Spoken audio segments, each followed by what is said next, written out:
Je voudrais qu'en vous voyant vivre, étonné, les chants puissent dire, voyez comme il s'aime, voyez le bonheur, mais plus fort. Bonjour, chers amis.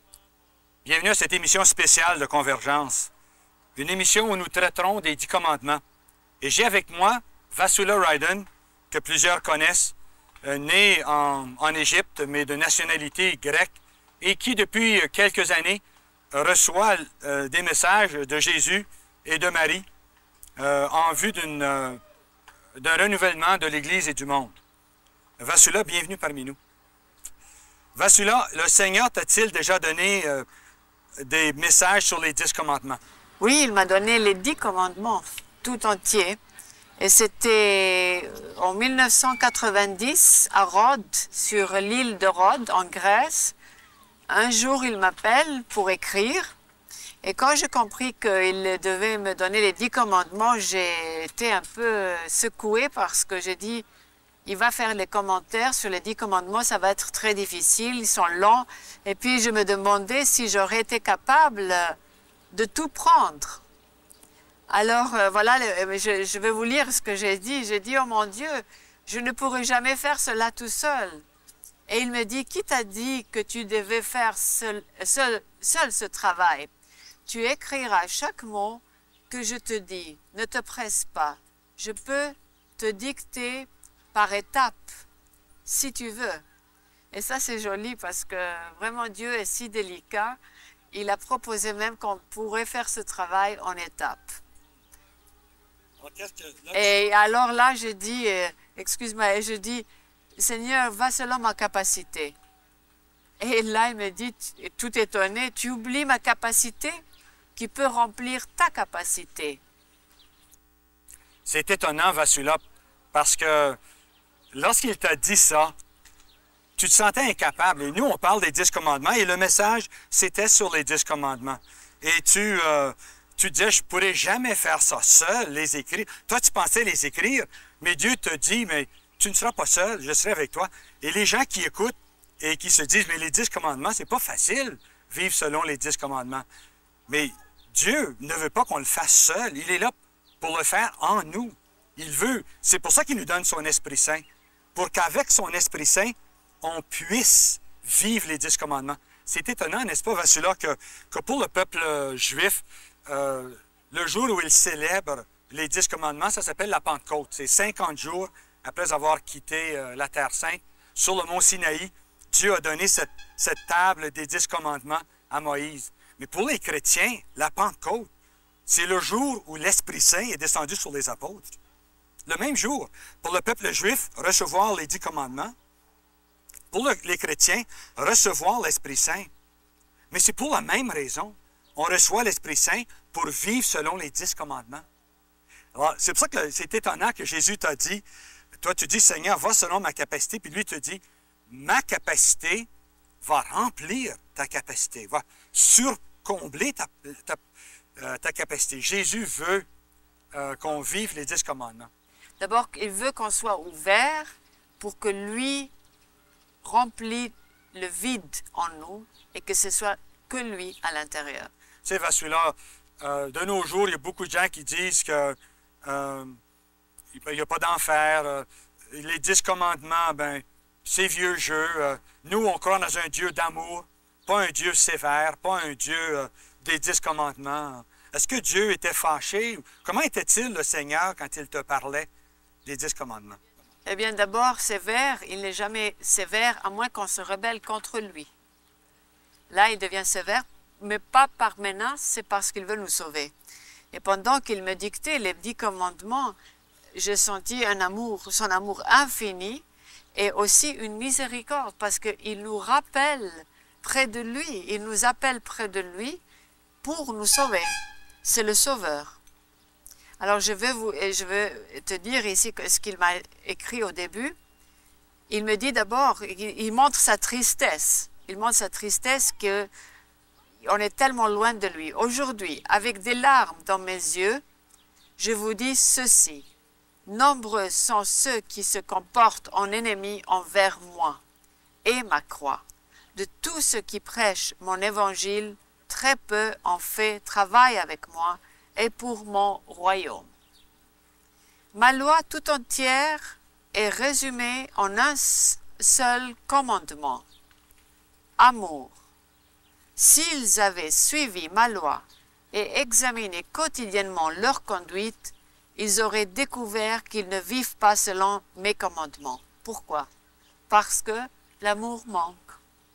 Et comme si c'est le premier commandement, il m'a fait expliquer, c'est le plus fort et le plus important, parce que si on ne le suit pas exactement 100%, on ne peut pas dire et clamer que voilà, on suit les commandements. On ne peut pas suivre les autres commandements si ce n'est pas parfait le premier.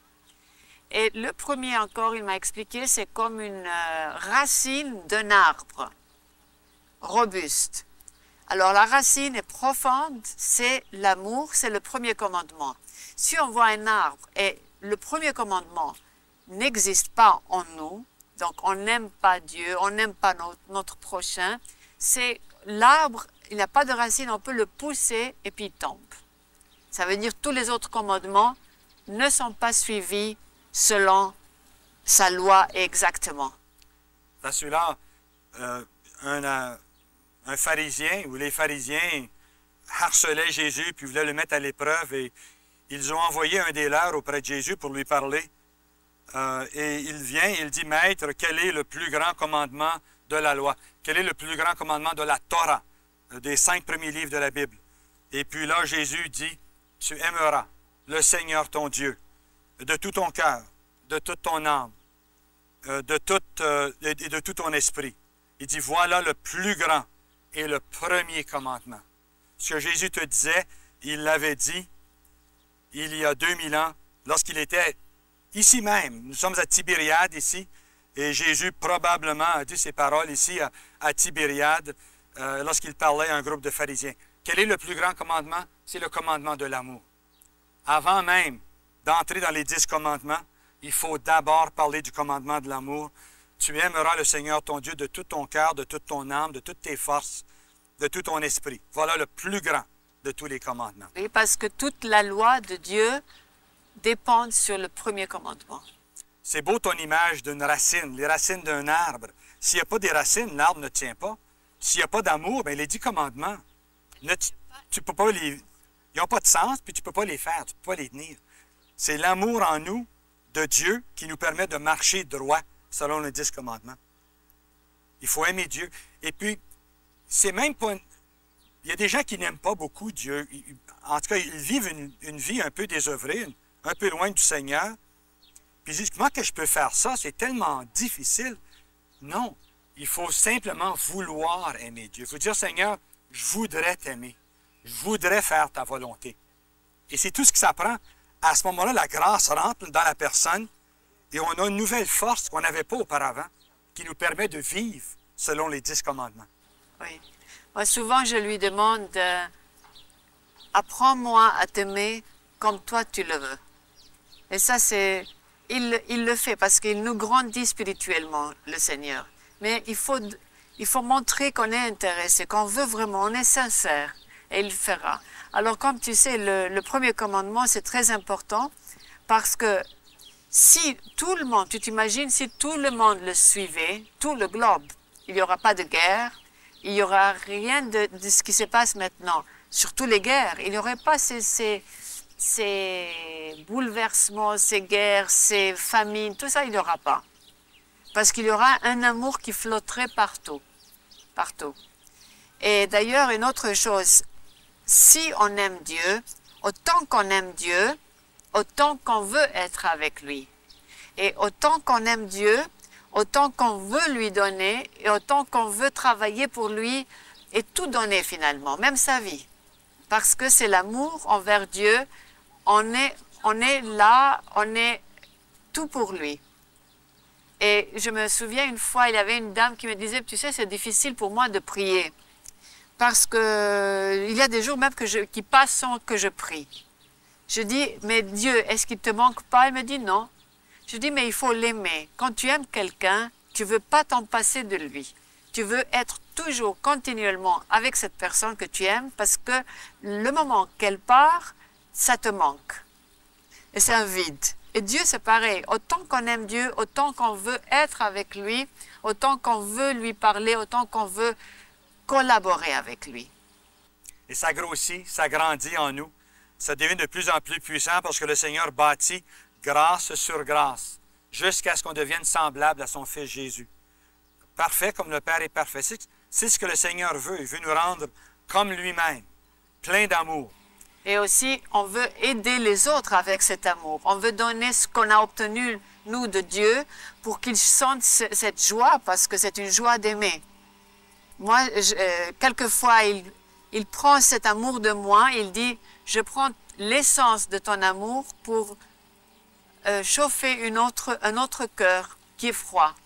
Alors, ce jour-là qui me fait ça, mon âme se sent comme dans une nuit, désertique, et puis je m'affole, je dis, mais qu'est-ce qui se passe? Comment se fait-il que je n'ai pas cette flamme-là que j'avais hier, par exemple?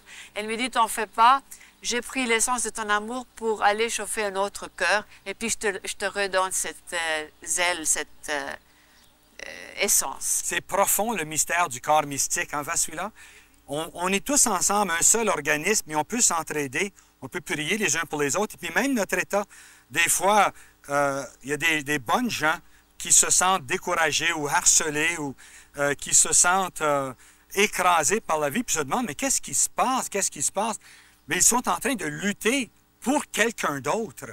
Mystiquement, le Seigneur leur a enlevé la force pour donner leur force à un autre ou une autre, pour que l'autre puisse se sortir des pièges du démon, pour être capable ensuite de revenir à la foi. Le curé d'Ars, plus il se faisait harceler par le diable, plus il se réjouissait, car il se disait, « Ah ah, demain le Seigneur m'envoie une âme convertie, et le combat a lieu maintenant. » Et il le savait, que le combat qu'il vivait, c'était pour le salut d'une âme. Racheter une âme. Oui. Et nous, avec cet amour, tu sais ce que le Seigneur m'a dit aussi, il m'a dit, il utilise notre amour pour libérer des âmes du purgatoire. Par amour. Notre amour libère des âmes au purgatoire et aussi convertit des âmes sur terre. Alors c'est vraiment, c'est l'essence de tout, l'amour. Et c'est très, très important. Bon, la racine, c'est l'amour. L'arbre, c'est les 10 commandements. Le premier commandement dit ceci, Vassula. Tu n'auras pas d'autre Dieu devant moi. Est-ce que le Seigneur t'a donné des instructions à ce sujet-là?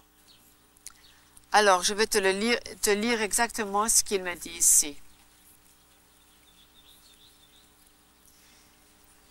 Ô air, tu as cessé de m'adorer et au lieu de cela, tu as multiplié tes faux dieux. Alors, j'arrête ici déjà. Oui, parce que les gens qui écoutent Vassula disent qu'on n'adore pas de faux dieux, on n'est pas des idolâtres, on ne se prosterne pas devant des arbres ou devant des rivières. Ou... Les faux dieux, c'est tout ce qui est, quand on reste, par exemple, 3 heures devant une télévision et qui donne des choses, même qu'on ne s'intéresse pas, juste pour regarder, ça devient comme un dieu, finalement, cette télévision. On s'accroche à quelque chose, on s'attache à du matériel. Toute chose qu'on est attaché matériellement, c'est les dieux, c'est les faux dieux. Et aussi, ce matin, on avait parlé, c'est aussi les faux dieux, c'est des sectes. C'est des sectes comme Jéhovah, comme New Age, comme Mormons, comme tout ça. C'est une fausse image de Dieu. Alors ça, c'est aussi des faux dieux. Mais faux dieux, là spécialement, ils parlent des choses matérielles. Par exemple, Vassula, quand tu étais au Bangladesh, tu étais championne de tennis, tu étais toujours au club. Pour toi, le tennis, c'était comme un dieu. Je veux dire ma raquette. Ta raquette. Ma raquette était le dieu et la balle, l'assistant. Bon, en tout cas, tu vois, dès que j'ai tourné vers Dieu, j'ai tout laissé tomber. Et je t'assure que 7 ans maintenant, je n'ai pas touché la raquette. Il n'y a pas le temps. Je trouve que le temps est très, très urgent maintenant. Tout est urgent. Il faut qu'on fasse notre mieux pour convertir les gens parce que c'est pas comme forcer les gens. C'est parce que moi je trouve qu'il manque quelque chose. Aimer Dieu, c'est tellement beau. Dieu lui-même est tellement beau que si on ne connaît pas Dieu, on manque la joie, ce Dieu de miséricorde et d'amour. C'est quelque chose qu'il ne faut pas manquer. Et j'aimerais que tout le monde sent en lui la joie qu'il m'a donnée. J'aimerais partager cette joie avec des autres. C'est ça, c'est pour ça que je suis zèleuse, on dit en français. Zélé. Zélée à aller parler et parler de ce qu'il m'a donné pour partager ce qu'il m'a donné. C'est tellement beau. Alors, je vais continuer ici. Tu n'obéis pas à mes commandements. Il parle de l'air maintenant. Non, tu n'observes pas ma loi. Air de misère, qu'es-tu devenu? Et là, il était vraiment triste. Tu m'invoques rarement pour m'adorer. Et on adore, comme j'ai dit, la télévision plutôt. Il y a des gens qu'on demande, viens une demi-heure pour prier. Pour moi, une demi-heure, oh, c'est beaucoup. Mais s'ils restent devant la télévision 3 heures, ça passe comme ça. Ils trouvent ça trop normal, très normal. Et oui, non, moi, je ne parle pas des gens qui restent toute la journée. Il y a aussi des gens pour qui le sport, hein, le baseball ou le football ou le soccer, ils sont toujours devant le sport. Ils connaissent le nom de tous les athlètes. C'est pas il ne faut pas qu'ils comprennent mal, qu'on ne veut pas qu'ils fassent le sport. Voilà. C'est bien pour la santé de faire du sport. Si on fait du jogging, il faut faire du jogging. Si on joue du tennis. Mais il y a des moments pour Dieu aussi. C'est ça qui... Ça devient une idole si on croit trouver le bonheur dans ce dont on est engagé. Il y a des gens pour qui leur Dieu, c'est eux-mêmes. Ils sont centrés sur eux-mêmes, ils sont égoïstes. Ils ne pensent qu'à eux. Et n'oublie pas aussi que le plus grand idole pour eux, c'est l'argent. Il y a des gens qui veulent que ça. Ils travaillent toute leur vie pour faire des richesses sur terre et pourtant, il manque les plus grandes richesses qui sont au ciel. Et c'est ça le faux Dieu, l'argent aussi. On ne dit pas aux gens de jeter leur argent dans le lac. Non, pas du tout, mais il ne faut pas vivre pour ça. Il faut savoir comment il l'utilise. Le Seigneur veut que l'on vive pour lui et avec lui. Il ne veut pas qu'on pense pouvoir tirer notre bonheur ailleurs. C'est qu'il est notre Créateur.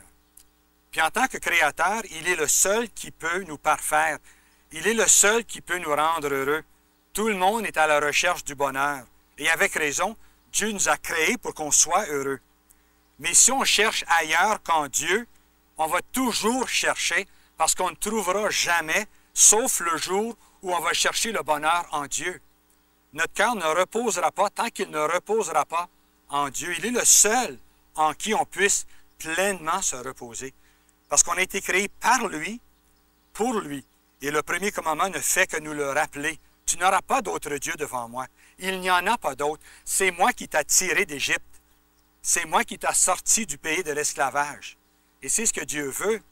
Il veut nous sortir de l'esclavage du péché pour nous amener dans une vie abondante de joie, de paix, d'amour, de douceur, de maîtrise de soi, de patience, de confiance dans les autres. Il veut nous combler des fruits de son esprit. Mais il ne peut pas tant que nous ayons écarté tous les autres dieux et que nous ayons fait de la place dans notre cœur pour lui, pour l'aimer et le servir. Oui. Et n'oublie pas aussi que Dieu est notre Père. Regarde ce qu'il dit ici à la suite. Il dit, « Je t'ai appelé tous les jours de ta vie pour te rappeler qui est ton Père céleste et vers qui tu dois te tourner, mais ton cœur n'est pas décidé pour moi. » Alors là, il se montre aussi comme un père qu'on doit aimer comme un père. Et je fais toujours l'exemple d'un père de famille que si tu vois dans un appartement un père de famille avec 4 enfants qui vivent tous ensemble, et puis on ignore ce père-là.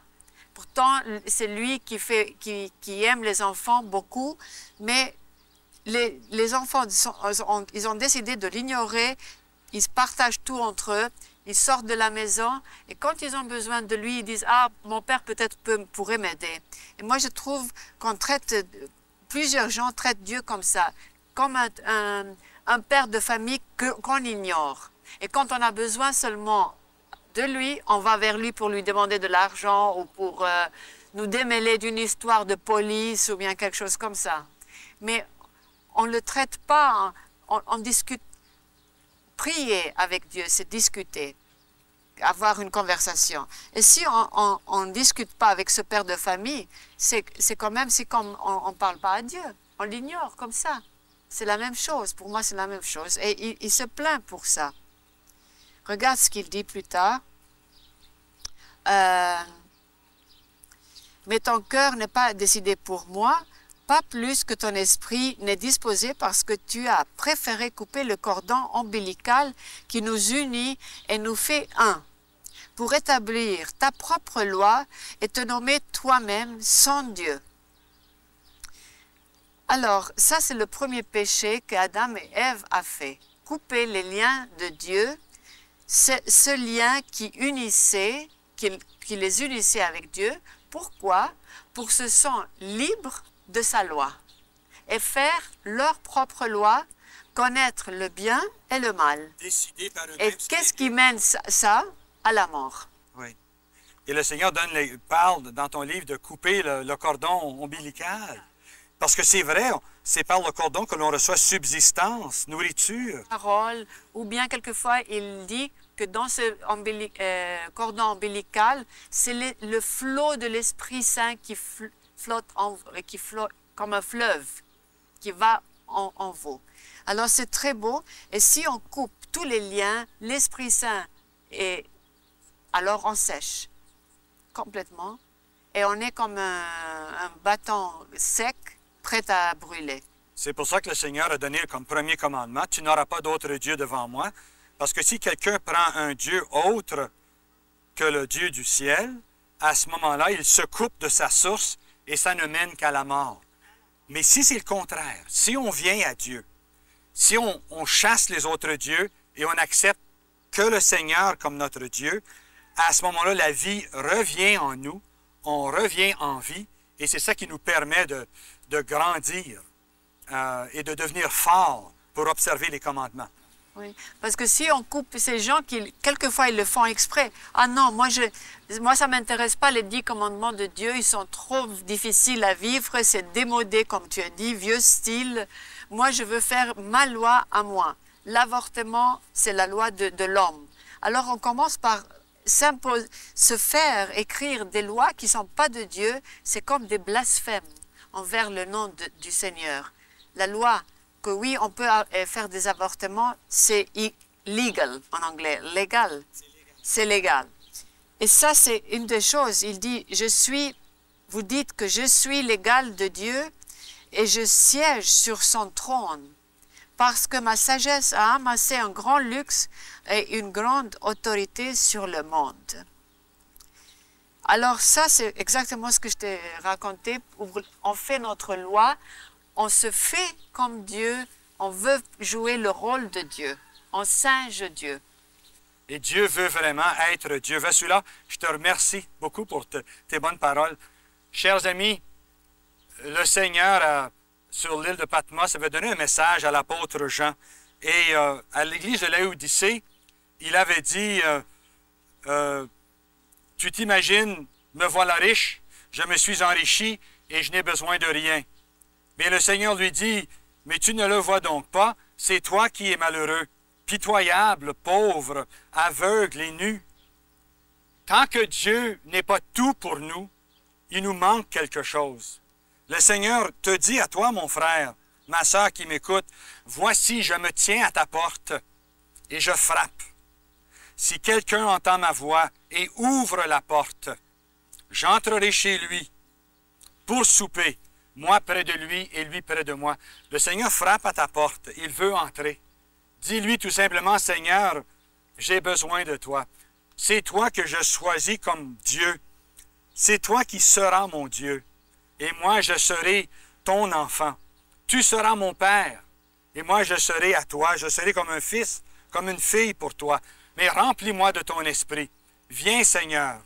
Dites au Seigneur, prends un instant à la fin de cette émission pour dire, Seigneur, me voici, prends-moi. Je veux t'appartenir. Je t'appartiens. Je ne suis qu'à toi. Sois tout pour moi, Seigneur.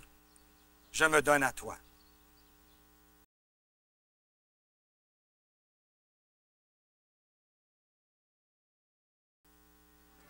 Prions pour notre pays. Étendez les mains sur tout le Canada. Partout, toutes les provinces, toutes les parties, tous les territoires. Tous les peuples, toutes les langues, toutes les nations qui l'habitent. Étendez les mains. Que le règne de Dieu s'établisse d'un océan à l'autre. Que le Christ soit maître de ce grand pays. Et qu'il le guérisse. Qu'il le sanctifie. Père, nous les Canadiens, nous t'offrons ton pays. Le voici, prends-le, Seigneur. Nous te le donnons. Nous te le redonnons, Seigneur. Bénis-le, Seigneur. Bénis-le. Bénis-en tous les habitants, nouveaux et anciens, Seigneur. Tous. Père, nous te le demandons par Jésus, ton Fils, notre Seigneur. Amen. Je voudrais qu'en vous voyant vivre, étonné, les gens puissent dire, voyez comme ils s'aiment, voyez leur bonheur. Mais plus fort que bien des paroles, vos regards toucheront les cœurs. La plus belle des paraboles, c'est le chant de votre bonheur, de votre bonheur. Je voudrais qu'en vous voyant vivre, étonné, les gens puissent dire, voyez comme ils s'aiment, voyez le bonheur. Et devant tout ce que vous êtes, ils pourront voir les traits de Dieu.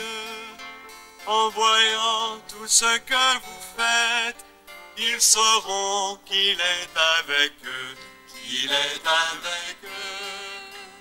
Je voudrais qu'en vous voyant vivre, étonné, les gens puissent dire, voyez comme ils s'aiment,